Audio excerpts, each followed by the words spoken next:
Where was God when the sky tore open like flesh, and I stood beneath it, drenched in the blood of my own becoming? Where was God when my voice cracked like bone, each prayer a fracture echoing through the hollow halls of heaven? Where was God when the angels molted their wings and let them rot at my feet like relics too ruined for flight? Where was God when I lay in the pit of myself, the stars nailed to the night like indifferent eyes, watching me break without blinking? Where was God when my shadow wept beside me, the only thing that stayed as my name slipped from even my own mouth? Where was God when my hope dried up like a riverbed, left to thirst under cruel suns, each cracked stone whispering, "No one is coming"? Where was God when I knocked on every heaven until my knuckles split and silence opened the door? Where was God when the psalms turned to dust on my tongue and faith died quietly like a bird in a closed room? Where was God when the wolves came inside and I wore their teeth because I had nothing else to wear? Where was God when I lit candles with trembling hands, only to watch the flame flicker out at the scent of my sorrow? Where was God when my body became a grave, my breath shallow as prayer beads snapped and scattered, and not even my ghost answered back?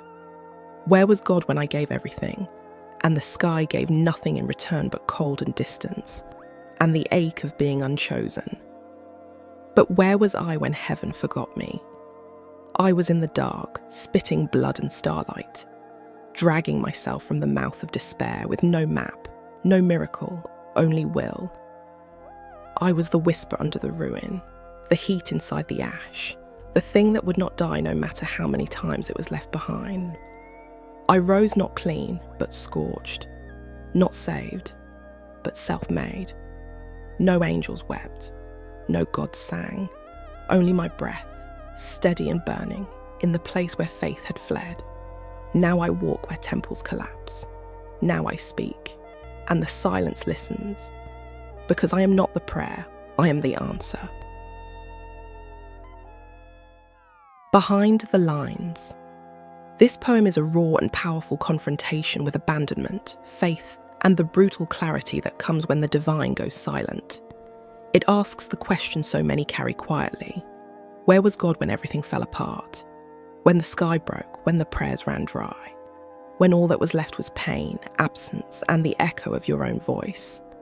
I wrote this for anyone who has begged for mercy and met only silence, who has waited for a sign and realised they would have to become it themselves. It moves through scenes of deep spiritual and emotional collapse. Prayers turned to dust, hope dried up, psalms fading on the tongue, not as metaphor but as real, physical grief. The kind of loss that makes your own body feel like a tomb, where even your shadow is the only one who stays. The speaker is not blaming out of bitterness, but speaking from the ache of having searched everywhere for something that never arrived. But the heart of this poem is not despair.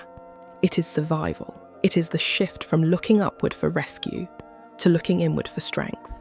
The speaker does not rise in glory or grace, but in grit. There is no divine hand, no chorus of angels, just blood, will, breath, and the refusal to vanish. That is the miracle, not deliverance, but endurance.